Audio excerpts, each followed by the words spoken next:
kronikach nazywa się kluczem do ziem polskich. Nie szukaj go jednak w pozłacanych skarbcach Krakowa czy na ołtarzach Gniezna. Ten klucz jest wykuty z żelaza, oblepiony błotem i ocieka krwią. To Lubusz. Nie jest piękny, to gród zawieszony między wodą a lasem, strażnik Odry. Ale w XIII wieku zasada jest prosta. Kto trzyma ten klucz, ten decyduje, czy brama na zachód zostanie otwarta dla kupców, czy wyważona przez ogień. W 1209 roku ktoś postanowił ten klucz ukraść, a cena za tę kradzież została wystawiona w tysiącach istnień, które pochłonęły lubuskie bagna.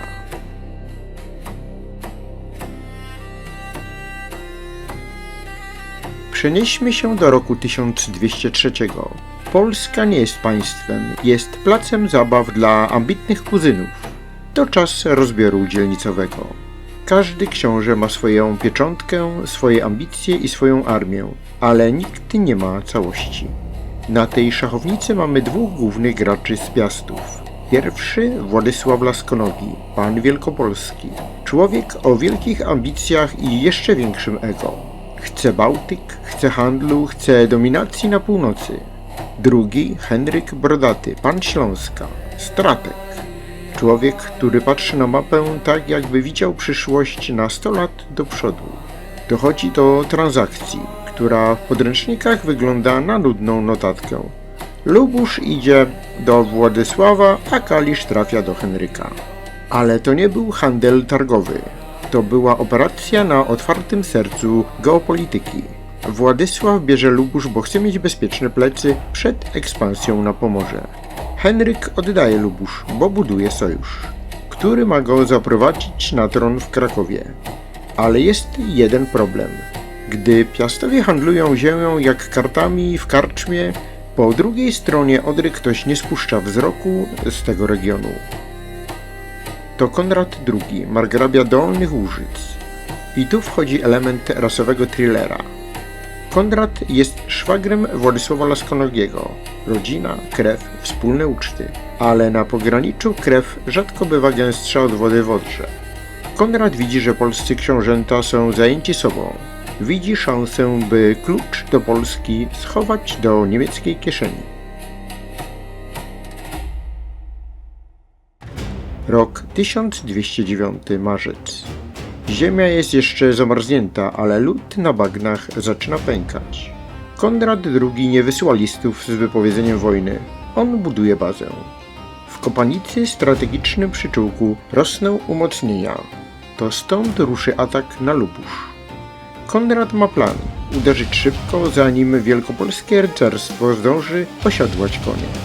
Władysław Laskonogi dowiaduje się o tym zagrożeniu.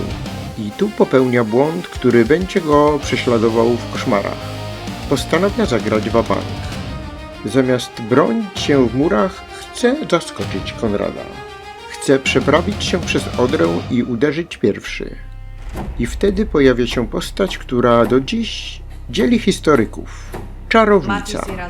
Kronikarz Miśnieński wspomina o kobiecie, która wieszczyła zwycięstwo Władysławowi. Czy była to pogańska wróżbitka, czy element propagandy mający ośmieszyć Laskonogiego? Ważne, co to mówi o atmosferze tamtych dni. Wojsko jest sparaliżowane strachem, rycerze szepczą o złych znakach.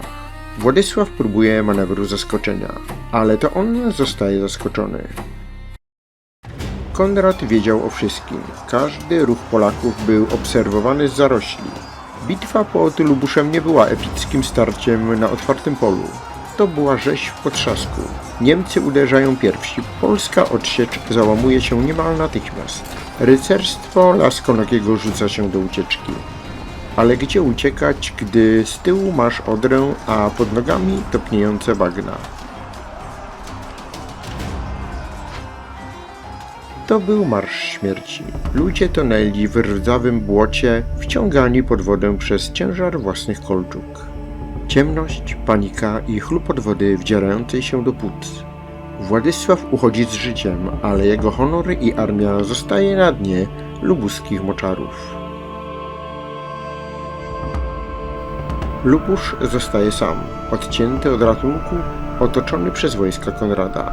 Załoga grodu patrzy na horyzont, liczy na kolejne polskie chorągwie, ale na horyzoncie widzą tylko dym z płonących wsi. Gdy gród w końcu upada, Konrad II decyduje się na ruch, który ma zakończyć historię oporu na tej granicy raz na zawsze. Każe powiesić całą załogę, wszystkich. To nie była zwykła egzekucja, to był komunikat. Ktokolwiek podniesie rękę na to, co moje, skończy jako pokarm dla ptaków. Lubusz, klucz do ziem polskich, zmienia się w wielką szubienicę. Przez moment wydaje się, że sprawa jest zamknięta. Niemcy trzymają bramę.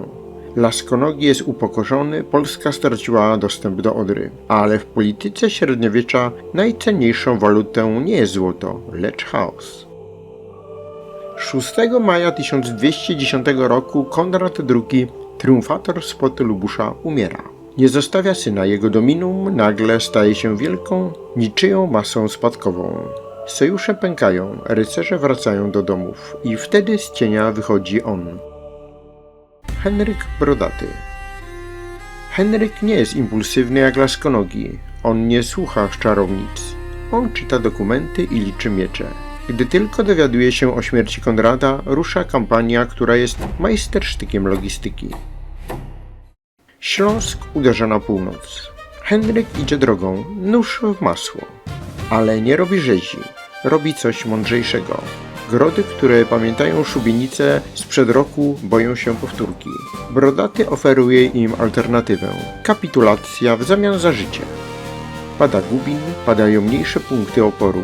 W końcu Henryk staje pod murami Lubusza. Znamy dokładną datę końca tej operacji.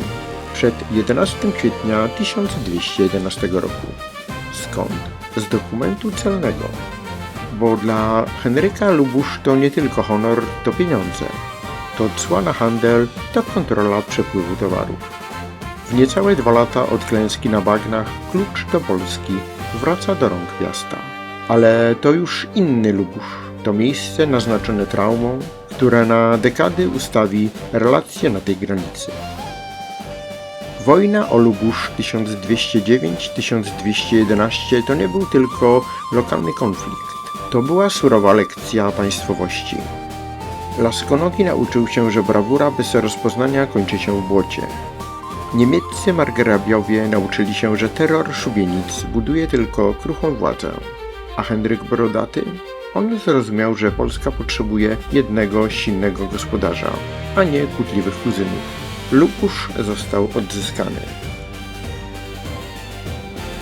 Zachodnia brama została domknięta, ale na pograniczu historia nigdy nie mówiła żegnaj. Mówi tylko do następnej rundy, bo klucz, który raz został skradziony, zawsze będzie kusił kolejnych złodziei. Do usłyszenia w następnym odcinku.